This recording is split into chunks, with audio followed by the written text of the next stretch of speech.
Hi guys, welcome back to my channel. Thank you so much for tuning in tonight. My name is Ann from Whole Wellness with Ann, and I appreciate your time today. This is video number 9 in a little series I'm doing on the boys from my past. And the reason I decided to do this series is in an effort to demonstrate what can happen to young girls if they're raised daddyless or fatherless. And I discussed at the beginning of the series what it means to be fatherless. So if you want a little bit more backstory or a little bit more information on the timeline that happened from junior high through the early years of college, you can go back and watch videos 1 through 8 and get caught up. Today we're taking off with video number 9 in my I'm leaving sophomore year in college and I'm launching into a very eventful summer between my sophomore and junior year in college. And we're going to be talking about Harold and Todd in this video. And as I mentioned in the prior video, my sophomore year in college, I did the exact same thing that I had done my sophomore year in high school, but for very different reasons, more closely related to proving something to myself than back in high school, when I feel like it was more about doing something for my dad or to prove my worth to my dad. So I wound up as a sophomore in high school, joining the cheerleading squad. And that was a really memorable experience for me at that age, which I go into great detail about everything from my past and my childhood and growing up in the abuse series I uploaded a couple months ago. So you can also tune into that to get a little bit more information about me and my background and why I started this channel in the first place. Because through my pain and what I've learned and how I've grown, I've come to realize that I have to do something with my pain and I have to use it for some good. My past and my hurts and my bitterness and everything I've learned cannot be in vain. So if this is the first video you're seeing from me, firstly, please know that I really appreciate you tuning in. Second of all, know that I have your best interest at heart. I don't have doctor in front of my name or any fancy initials at the end of my name, but I have been studying for a very long time healthy boundaries, healthy relationships, personality disorders, mood disorders. I've researched and read and watched so much material by so many different people. And I always do that to make sure that I'm getting a lot of different viewpoints and not just one person's opinion. I don't follow any one person religiously. But rest assured, this little video series about the boys of my past is in an effort to show and demonstrate, because I was raised daddyless, what happens to a teenager, what happens to a girl's development, how lost she is and the poor decisions she makes and the damage she can cause to herself and to others that she's in relationships with. Now, granted, my case is very rare. I was spared. No idea why, no idea how, but I made so many poor choices throughout my youth that I could have injured myself and others horribly, and I don't know how that did not happen. I could just be in a very different place right now, and I'm grateful every single day that I was spared and set aside and chosen or whatever to get to this point in my life where it's 2023 and I turned 50 this year, and I can speak to others and say, oh my gosh, I am just now learning at this phase of my life about my past, and that I've been so unhealthy my entire life and I never knew it. I was so ignorant to everything. And when I started counseling, it's like the blinders flew off, and I went through kind of a delirium phase where for 6 months I was just at a loss. I couldn't really communicate with anybody from my family because I didn't know how, because all of a sudden I was seeing them all in a different light, in the light of truth and reality. And at the same time, then it took me 6 months to figure out how I felt about that. Then it took me another 8 months to sort through my relationship with each one of these people. And I come from a large family of 8. And so it was a very time-consuming, lengthy process. Now I'm to the point where I consider myself to be healthier, even though I don't want to ever say that I've reached a point in my life where I'm healthy and that's it, it's done, it's over with, and I'm all better. Like, the Band-Aid came off and there's no wound there anymore, and it's all taken care of and I can go on with my life. I feel like health and wellness is an ever-evolving continuum for the rest of my life. And it all has to do with constantly striving to be a better person and to be aware and living with intent and with purpose and remembering your gifts and your talents and what you have to offer and give and share with the world. In my situation, as might be your situation, if I had one healthy parent, either my mother or my father, I could have turned out so much differently. My entire family could have been so much differently. It took the combination of 2 injured souls, my mom and her past and my dad and his past, and I go into all of that at the beginning of the abuse series I mentioned, to create this family of 8, 6 children, and 2 parents who are now divorced just shy of 40 years that are all very unhealthy. And I am the only person in my family who got to the point in my life where I couldn't stand what was going on up here and inside here anymore, and completely voluntarily reached out to a professional for help without even being aware of what I was getting into. But once I started, I couldn't stop the therapy. I had to know, I had to understand, I had to wrap my head around, and it was very difficult for me to get from one session to the next with waiting in between. And I was also fortunate enough to have a very wise, experienced counselor who was willing to offer me,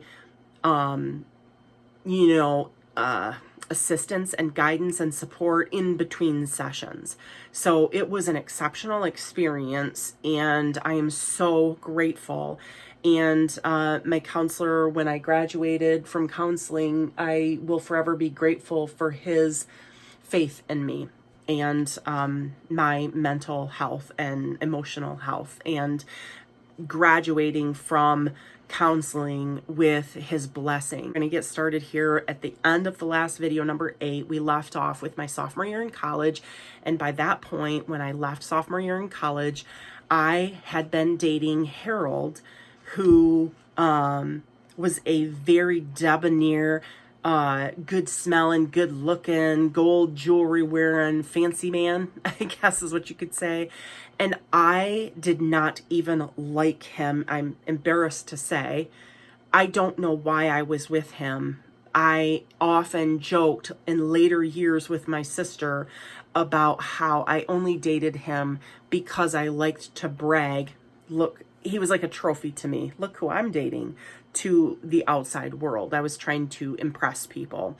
I felt nothing towards him. But the other interesting part of that is I would get so angry and so hurt when he didn't deliver as a man in a relationship. He wouldn't call when he said he was going to call. He wouldn't mail me a letter. This isn't the day before cell phones, remember. He wouldn't send me a card. He'd say, watch the mail this week, I sent you something, as though he actually had, and then nothing would come all week. And then I'd talk to him on the phone on a Sunday afternoon, and he'd say, oh, I forgot to put it in the mail, even though he said I sent you something. So he just wasn't a man of his word.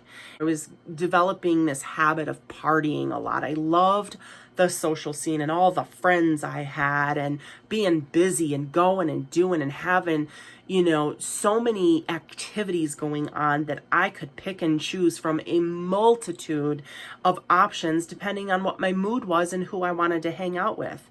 But I was also, like I mentioned, I did the same thing my sophomore year in college that I did back in high school. And I joined the track team. I was not recruited for the sophomore university track team, a couple weeks into school, picked up the phone and called the track coach and said, hey, could you use an extra person?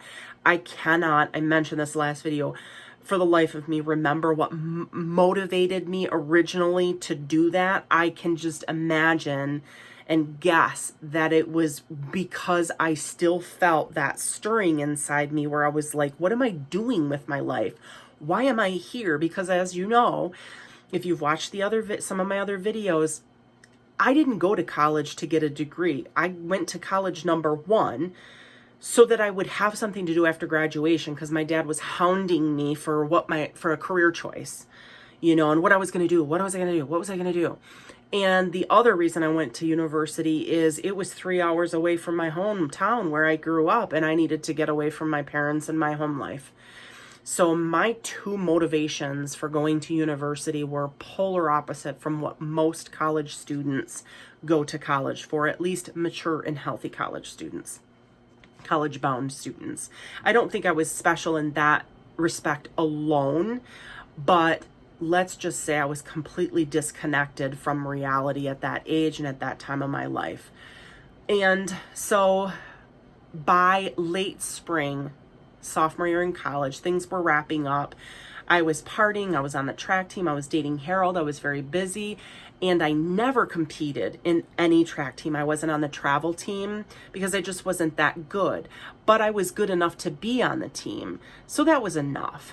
But at the very end of sophomore year in college, there was a home meet, late spring, probably end of April, and because we had an injury on our women's track team, I substituted for this girl, and I had worked all year long under real coaching compared to high school.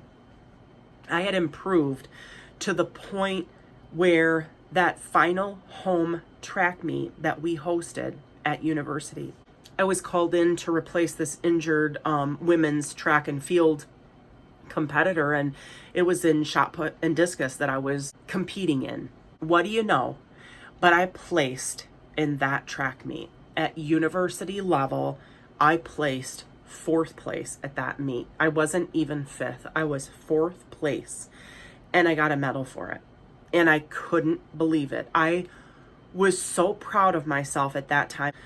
And I had done it completely by myself without any sort of family associations or any sort of nudgings from my dad or because of, pressure from anybody else. I had gone and voluntarily joined the track team for whatever reason, worked out, trained and practiced, and then finally got to compete in a meet and actually placed of my own accord, of my own ability as a sophomore in college. And I was over the moon. I had done it. I had worked really hard, and I had succeeded at something. Still missing the mark a little bit because my motivation for joining the team wasn't because I wanted to be a track superstar or an athlete. I didn't even like sports, didn't like competing. But remember, that's another story for another time. But keep that in the back of your mind as we're going through this, because what I'm doing is trying to tell you the story of what happens with a woman.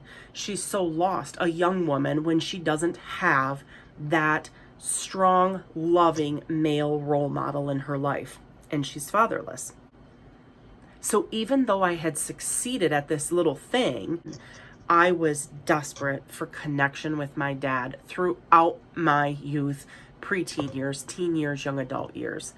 Never got it. Except for on those rare occasions when I succeeded or achieved something that he saw as worthy. So that's where I was at, completely disconnected from my family. So it was nice and it was easy to be, I found life a lot easier and a lot more fun and a lot more fulfilling being away from my family. But again, I didn't have that guidance. I had set off on this path of partying and different guys and crushes that I wasn't even interested in really, and going from thing to thing to thing to thing and not even really knowing why, and reactionary and impulsive and not really having any goals or direction for my life whatsoever at the age of 19, 20. But then I left sophomore year in college and returned home for the summer, and Harold and I determined that we would continue being in a relationship even though I was moving back home, which was 3 hours in the opposite direction from university. He lived about 2 hours from university to the south, and I lived 3 hours from the university to the north. So we were now 5 hours away from each other. And even though we had agreed that we would continue seeing each other, I mean, we maybe talked on the phone once every couple of weeks and mailed each other a letter. However, we did make plans for him to visit that summer. And he wound up coming to my hometown for a visit with one of his friends. And when they arrived, I will never forget this. Me and my girlfriend put a lot of work into planning this weekend when they would come visit and stay with her family was going to be gone, so we decided she and I and the two guys would be staying at her house. We would go out to the bar, we would do some activities, and we would stay at her house since her family was going to be gone. And when Harold arrived with his friend, he was stunned at where I lived, because I live in a very touristy area that is very colorful and bright and thriving in the summer. People come to my hometown and spend lots of money from one season to the next. And we have lag seasons here and there, but I live in an area where people ski in the winter and snowmobile in the winter, and then in the summer they boat, they swim, they fish, they shop, they go to art shows and various activities like that. But it's all related to tourism. So he shows up, sees my house, which is just an average ranch style house, and he sees like the town where I live, and he's just blown away. He's just saying to me that he can't believe how beautiful it is, and he had no idea it was like that, and how impressed he was, and all this other stuff. And he was just glowing, and I thought, I told you where I was from. You could have looked it up. What did you think this whole time? And I was just like, what the heck, you doofus, you know? And I swear, he was serious. He says he thought I grew up on a farm. Yes, a farm with cows and horses and chickens and goats. And I went, what gave you the idea that I was raised on a farm? Because I literally could not figure that one out. And I had never alluded to having land or a barn or animals or anything like that. It was just what he had gotten in his head, because like I said, he never listened to me. And we never talked. It was like, it was a relationship of label only. There was never any connection. There was never any real relationship there. It was like, this is my boyfriend. This is my girlfriend. I don't even know, honestly, if he ever referred to me as his girlfriend. But that was the first clue I had that I should have paid attention to, saying, Anne, you need to just end this and stop wasting your time. But I preferred to do what my dad had subliminally taught me and place the more value in the image and what it looked like and what it had the appearance of, me, of all people, dating this fancy man with money who looked good. But there was nothing there, and it was a very injuring and hurtful relationship. I was certainly not giving him anything in the relationship, and he was certainly not giving me anything in the relationship. So what the heck were we doing? No clue. No clue. I'm sure that he probably couldn't even answer that question to this day if you asked him. He was just as unhealthy as me, 100% confident of it. But we went out drinking, partying, had a great time, stayed at my girlfriend's house. And may I remind you, Harold and I never had a physical relationship. And I thank God every day for that. Dodged a big one there. And I only saw him that one time that whole summer, yet we remained a couple. And I didn't have a car, so I couldn't like go down to see him, travel 5 hours south to go stay with him or visit him. So we wrote letters and we talked on the phone every couple of weeks, but it was like a part-time relationship. It wasn't even really a relationship. But he would do the exact same things he always did. He would say, okay, I'll call you Friday. And I'd say what time, so I could make sure that I was home in case I had plans. And if he said, I'll call you around 7 before I go out, I'd make sure I was home. wait by the phone until 8:30 and keeping my girlfriend on hold waiting for a conversation with Harold, and he never calls. So by 9:30 I was out with my girlfriends. But meanwhile, in the back of my mind is like, why the bleep didn't he call? And same thing. He would say he sent me a card and then I wouldn't get it. And then like 2 weeks later, we hadn't talked for a while, and then a card would show up in the mail dated for like 3 days before. So he'd say, I sent you a card. And then like 10 days would pass. I wouldn't receive anything. And then I would get a card. And I'd be like, just about the time I'm convinced I'm going to break up with this guy, I'd get a card. So he's just, stringing me along and just paying enough attention and give me enough kudos to keep me on the line. And I don't, seriously, to this day, don't even know why. Why? I mean, he wasn't getting anything from me. Swear, Scout's honor. And that's what was so ridiculous about this relationship. So by mid to late summer, I had told him it was getting to be too hard to have this long distance relationship. And he was just like disappointing me left and right and not keeping his promises. I said to him, let's not talk until I get back to school, and then we'll follow up and visit. He can come up to the university and we'll have a conversation about what the point is of our relationship and where we're going and why we're doing what we're doing. And I intended to tell him, you need to step up. You need to do what you say you're going to do. And so we just agreed. I had requested that we just kind of put our relationship on hold, even though we weren't formally broken up. I just felt like I needed him to stop promising me things and not delivering. So it was easier for me to just have a hold on our relationship and pretend that I didn't even have this boyfriend. And then by the end, and he was surprisingly hurt by that, which I always, still to this day, scratch my head and go, why? Because for the same reason I didn't understand what he thought we had in a relationship, I don't know why he would sob and be heartbroken when I wanted to put our relationship on a hold for just a few weeks until I got back to school, when he wasn't even meeting me in the middle as far as our relationship went, calling when he said he'd call. But I gave him the benefit of the doubt because he had driven all the way up 5 hours from his hometown to my hometown to stay a weekend with me that summer, and the gas it cost, and he paid for everything. So I reasoned that, okay, I needed to be at least somewhat reasonable about, I don't want to completely break up with you, but let's just reassess when we get back to school. When I get back to school, I just need some space for the last few weeks of summer. And not a couple weeks later, me and my girlfriend were out at a bar, and one of her male friends seemed like he was attracted to me and started hitting on me, and we had a great time. And this one's name was Todd. And Todd was a very nice boy. Very nice. And he was a good one too. He was one of my girlfriend's friends. And so she had introduced us. And then he asked me out for the next night. And I was like, yeah, let's go. And I was like, whoa, glad I temporarily broke up with Harold. But the night I met him, we were both really drunk and it was kind of a party scene.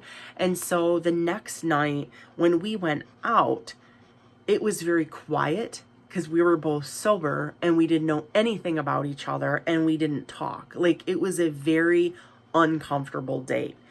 After a little while though, we found out about some things we had in common, not the least of which was his mom, because his parents were divorced, and the reason he was in town is because his dad lived and he had graduated high school from the same school as me in our hometown. But when his parents split, his mom moved 3 hours away to the same town where my university was.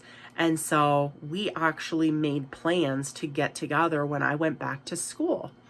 And I was open with him about, there's someone that I kind of was seeing up until a couple weeks ago, but things are not working out. So just so you know, we're going to talk when we get back to school. And he was like, that's cool. We'll just kind of see how it goes. And so we were on the same page regarding our relationship status. And then we didn't go out again the rest of that summer, but there was only like 3 weeks, if I remember correctly, left in summer after we went out. So it wasn't very long time. And then I went back to school, and my grades were not sufficient my fall semester of junior year in college. My grades were not sufficient to be on the track team. And as disappointing as that should have been, I could have cared less. I was at school to party and have a social life, to be quite honest with you. And as, like I said, as embarrassing as that is to admit, that's where I was at in life at that time. And this time, my junior year in college, I had decided to live on campus again, whereas my two roommates from freshman and sophomore year, one went to live in her sorority house and the other one went to live with some friends off campus in an apartment. I was with two brand new roommates this time around. And so with having two new roommates, I met a whole another new batch of friends with each of them. And that was really fun. I had a great junior fall semester. And Harold and I had a conversation that fall, and he came to visit, and it was awkward and uncomfortable. And I wasn't hanging out with that group of friends anymore who I had met him through. But we would talk on the phone and we would discuss having an open relationship where, we would kind of take it day by day and we would have this friendship, and talk when we could, but not hold each other to anything or be like in a committed relationship. So we were boyfriend, girlfriend, but not. I really, honest to God, don't even know where my head was at during that time. But I can absolutely say, beyond the shadow of a doubt, I never thought of him. Never thought of him. It was like this time around when I went to school, he would call and I was not home. He would have to call back, whereas before I'd be sitting around waiting for his call. But I was focused on Todd because I was like, you know what? Instead of me just having the guts to break up with Harold because there was no future with him and there was no existence of any sort of intimate relationship with him, I couldn't recognize that for myself. Again, I hope you can see by this point that I'm making bad decisions about the men in my life because I just don't have a clue. I don't have that man, that strong, loving male leadership in my life, my father telling me and guiding me and teaching me my own worth and my own value. I'm just hanging on to Harold because in case there's nobody else. And there's no relationship with Harold. But then I'm paying attention to Todd because he and I are kind of connecting. And then Todd winds up coming over to university because he's down visiting, from hometown with his mom who lived in the area. And we started seeing each other and we didn't have a relationship. He would bring his buddy over and the three of us would go out and party. And one of the first times he came over to visit with me and we went out partying, he brought his friend Rod, who is an ex-convict. And I can't remember what his friend Rod was in prison for, but he had served 5 years and had just gotten out of prison, and he was a nice guy. And so I went out with these two guys that I didn't really know that well. Todd was just a friend of a friend. And we went out partying, the three of us, to different parties around campus and to different bars and stuff. And see, poor decisions, bad decisions, dangerous decisions, clueless decisions. How could I have been so protected? No idea. I have so many of those memories and had so many of those experiences where I don't even know how or why I'm here to this day. All I can think of is God spared me because I have something to give to others. I hope this is it. I hope I'm doing the right thing. I hope I'm helping you guys to kind of see like your worth, and how much you have to offer. I'm sure you're no different than me and you have a lot to offer this world too. If you've been spared before, there's something else in you that God has planned for you that he just wants you to see for yourself. So please, watch this video with an open mind and an open heart and take it from me. I mean, you don't know me, I don't know you, but I don't think we need to know each other to know that you're worthwhile. You have something special and phenomenal to give the world. That's why you're you. So you just got to find out what it is and then do it to the best of your ability. Don't be like me.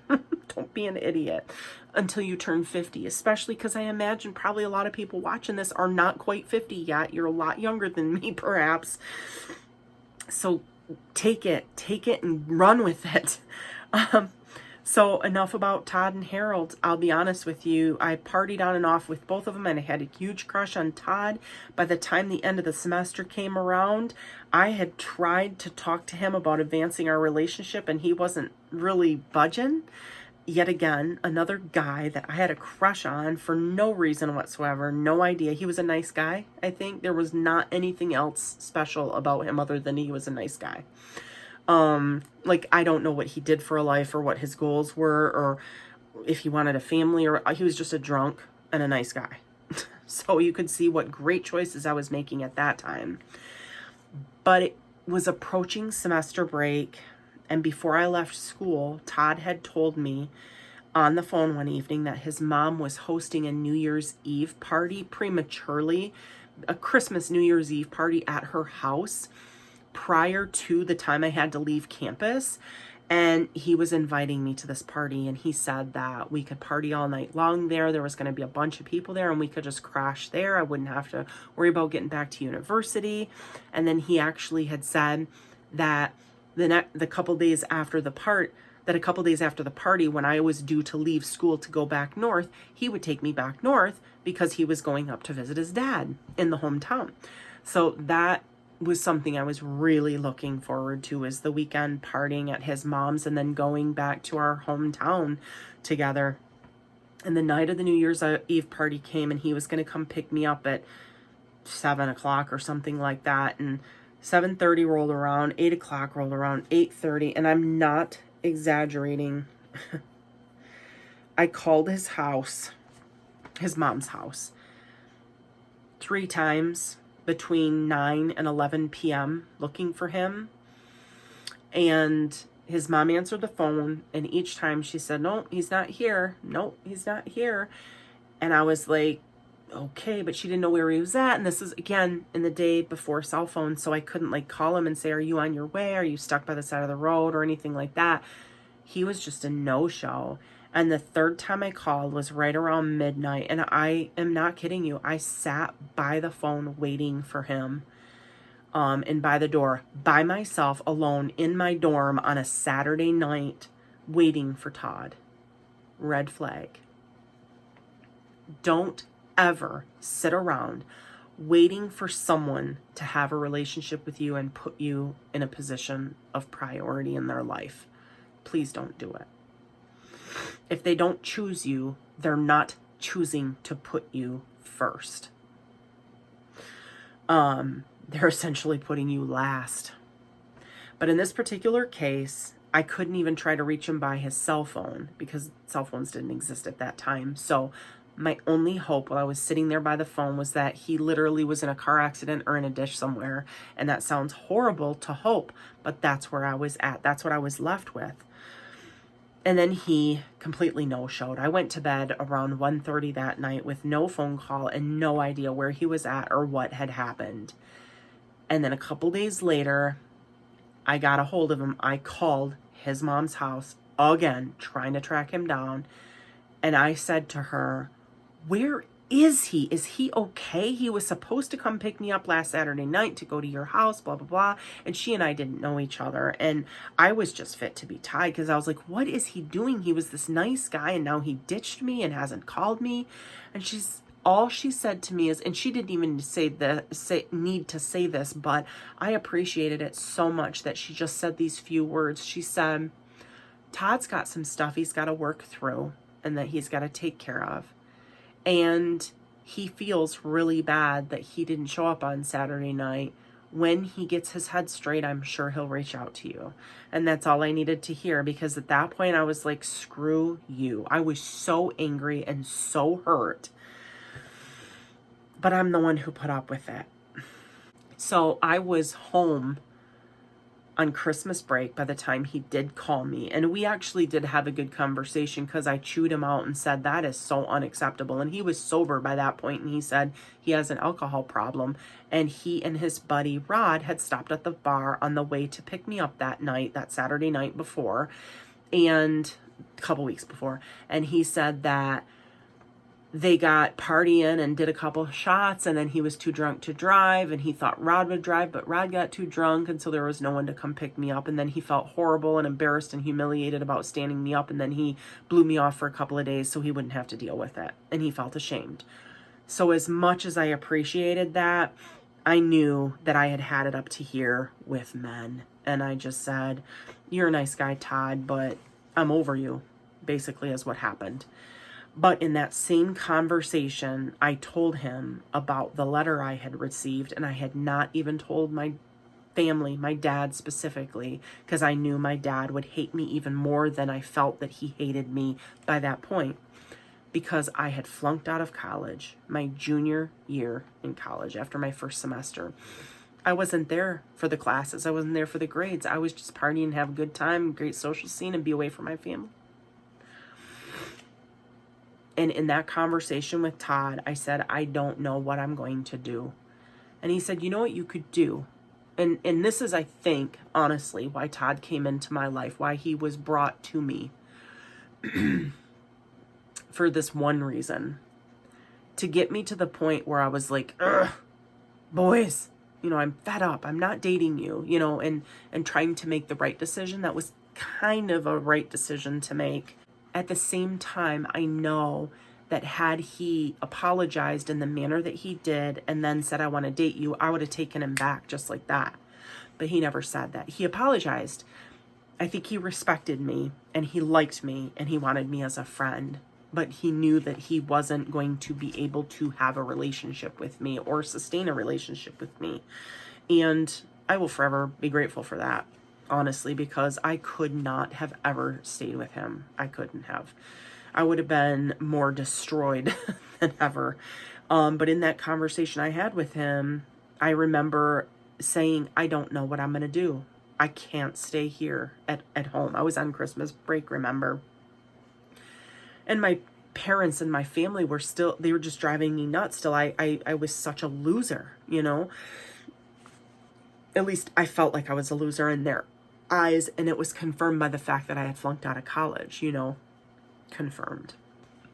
Even though the spring semester before I had worked so hard and placed in my university's track meet, Todd said to me in that phone conversation, that Christmas break, he said, a couple years ago when I was feeling lost in my own life and I didn't know what to do, I picked up the phone and called this number where you can get a cool job working in a national park somewhere for minimum wage, and kind of just, you get your housing and your meals covered, and you just take a bus out there or a plane and you just live your life until you find direction. And that is how I came to be in Yellowstone. There was no internet, there was no email at the time. I had to call the number and then fill out with a pen an application and send some letters of recommendation. I busted my butt that Christmas break. I had been kicked out of college, so it wasn't until March of that year, a couple months later, of living at home, being kicked out of college, feeling like the biggest loser, and working part-time as a hostess in a restaurant, when I finally started getting letters offering me positions across the U.S. in all these national parks, and I accepted a position in Yellowstone National Park. And in video number 10, which is the final video in the series on the boys from my past, we're going to discuss Scott and what happened in Yellowstone, and how separation from my family gave me the greatest blessing of my life and allowed me to look in the mirror and have a few loving, good, healthy people tell me I'm worthy. And so are you. Please stay tuned for next time. Thanks so much for tuning in to Whole Wellness with Ann, guys. Take care of you.